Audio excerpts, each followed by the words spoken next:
A few weeks ago, I decided to take a solo walk around a lake near where I live. It was late afternoon, and the sky was beginning to darken, but the environment was calm and almost relaxing.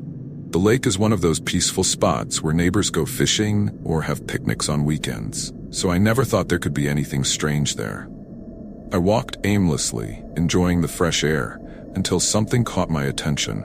Ahead, a person was near the shore, carrying what looked like a large, heavy bag. I watched from a distance, trying to figure out what was happening, when suddenly, the person threw the bag into the water with a sudden motion that made a loud noise. That's when I realized I had been staring for too long.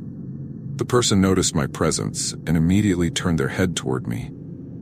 I couldn't make out their face clearly due to the distance and the fading light, but the sense that I shouldn't be there was obvious. A chill ran down my spine and I started walking back to the car.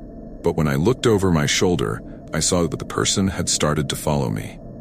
My heart began to race, and I tried to stay calm while quickening my pace toward the car. I didn't want to run, as it might make me look even more obvious, but the feeling of being followed was terrifying. Every time I glanced back, the figure seemed closer, maintaining a steady pace as if watching me. Finally, I reached the car, jumped in quickly, and locked the doors. I glanced in the rearview mirror and saw the person standing still, staring in my direction. The darkness made it hard to see details, but the way they stood there gave me the creeps. I started the car and left as quickly as I could, not looking back. On the drive home, my mind was racing. What was that person doing? And more importantly, what was in that bag? I tried to forget about it, convincing myself it was just a strange coincidence. But the image of that figure standing there, watching me, stayed in my mind. I got home and tried to continue the night as usual, but that uncomfortable feeling wouldn't leave me. Later, just as I was about to relax, I heard a sound coming from outside the house. It was subtle, like light footsteps on the grass, but enough to put me on edge. I stayed silent, trying to listen more closely, and the sound continued, as if someone were walking around near the windows. Adrenaline kicked in, and I approached the living room window, trying to see something without being noticed.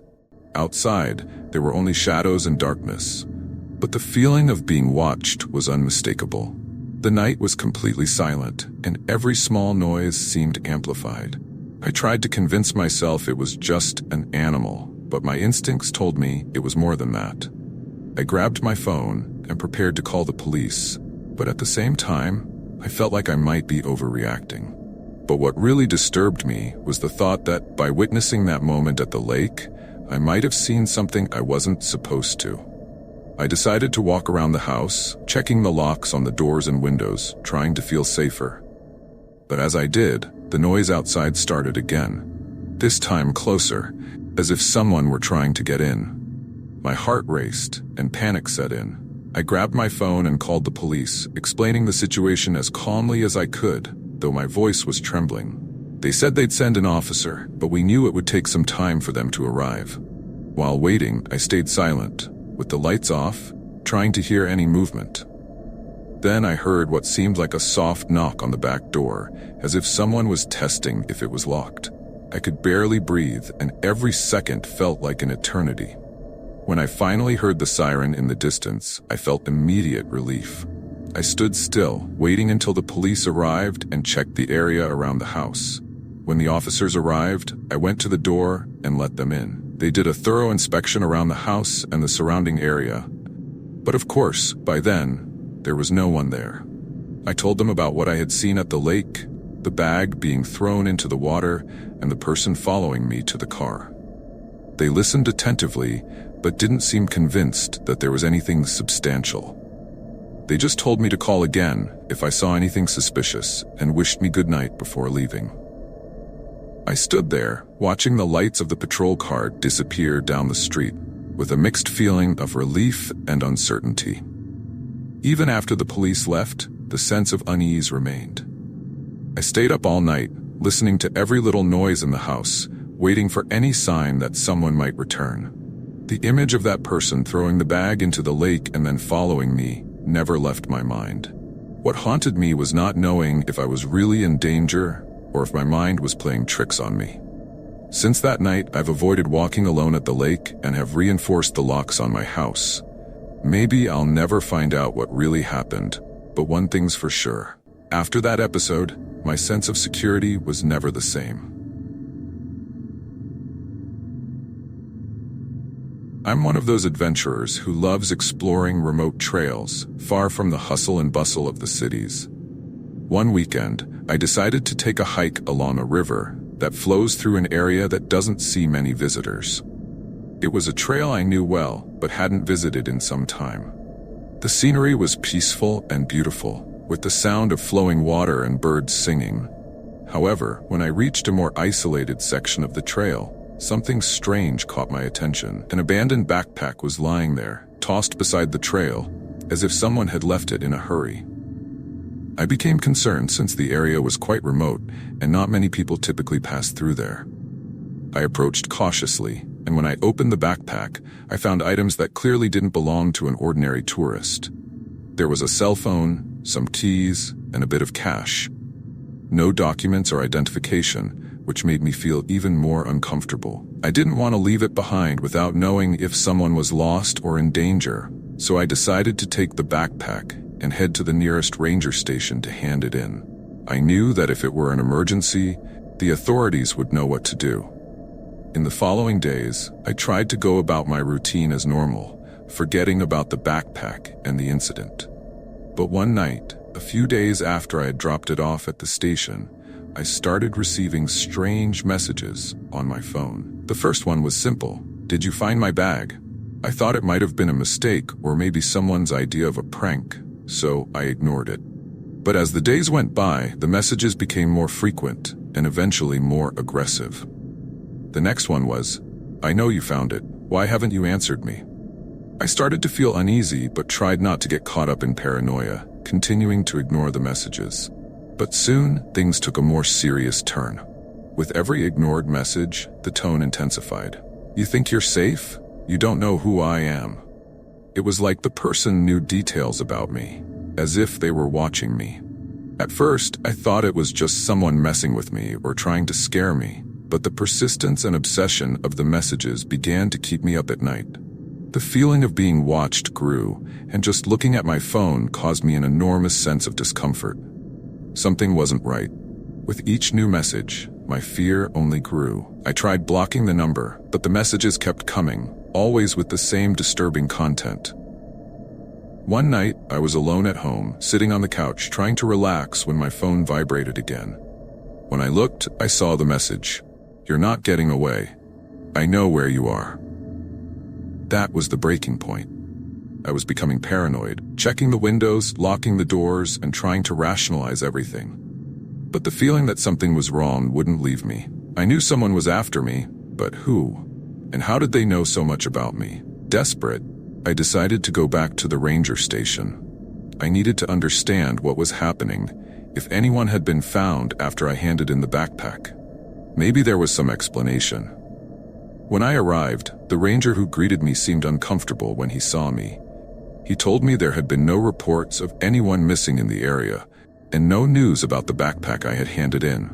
He paused for a moment, as if thinking about something, then said, "You did the right thing by turning in that backpack, but be careful.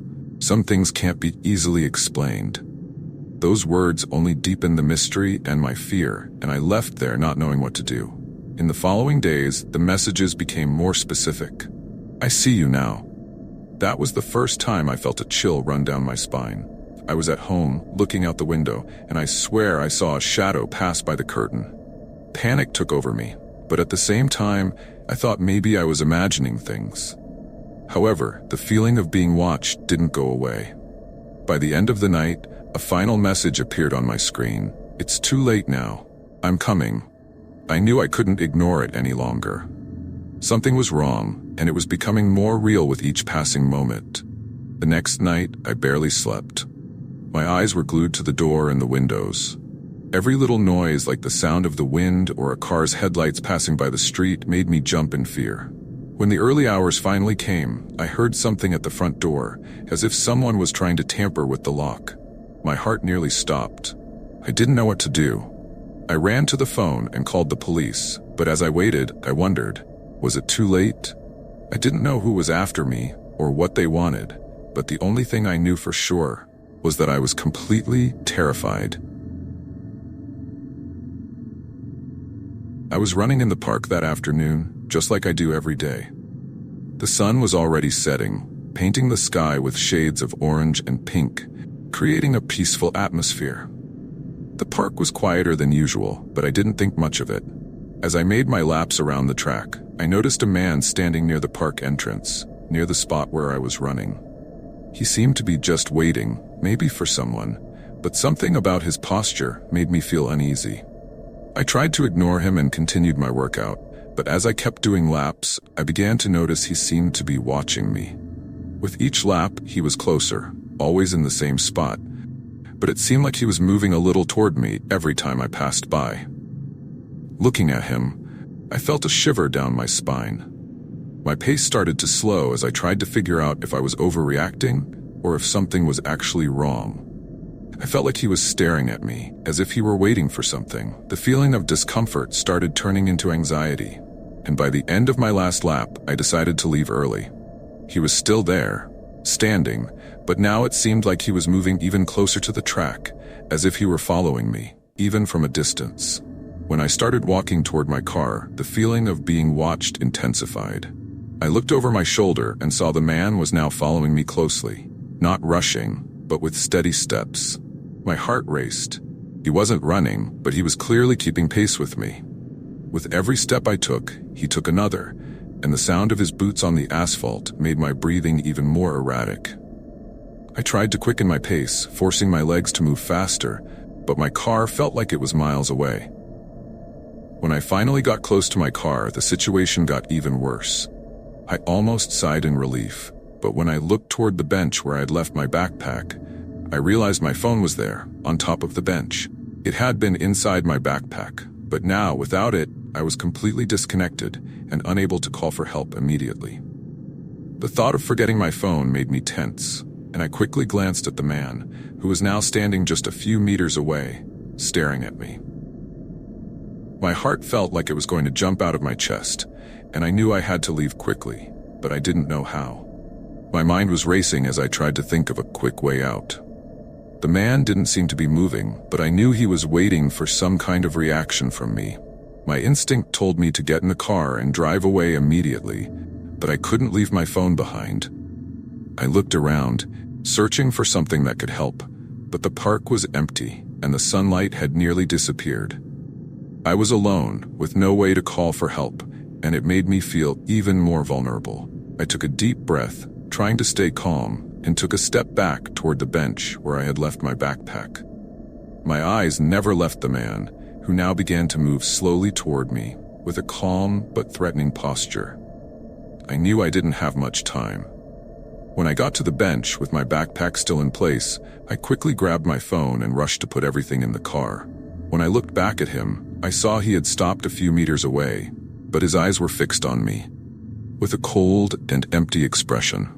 I got into the car, locked the doors with trembling hands, and drove off as fast as I could, leaving the park behind. Even then, the feeling that he was still watching me haunted me until I got home, and to this day, I always stay alert when I run in that park. The feeling of being watched didn't leave me for days. Every time I went for a run or even walked around the streets, I'd look over my shoulder, feeling like he was still there, following me, even if I couldn't see him. I knew I had to continue my routine, but that incident deeply affected me. The fear of going out at night, the insecurity of walking in public places, all of it became more intense after that day. I wondered who he was, what he wanted, and what might have happened if I hadn't noticed what was happening sooner. Eventually, I began forcing myself to return to the park, trying to reclaim my sense of safety. But with every step I took down the same path, the memory of seeing him follow me paralyzed me. It was an experience that made me rethink how we feel safe in places we consider familiar. I didn't know what that man wanted, and maybe I would never know, but one thing became clear: he knew exactly what he was doing, and for a moment, I was just a piece in his game.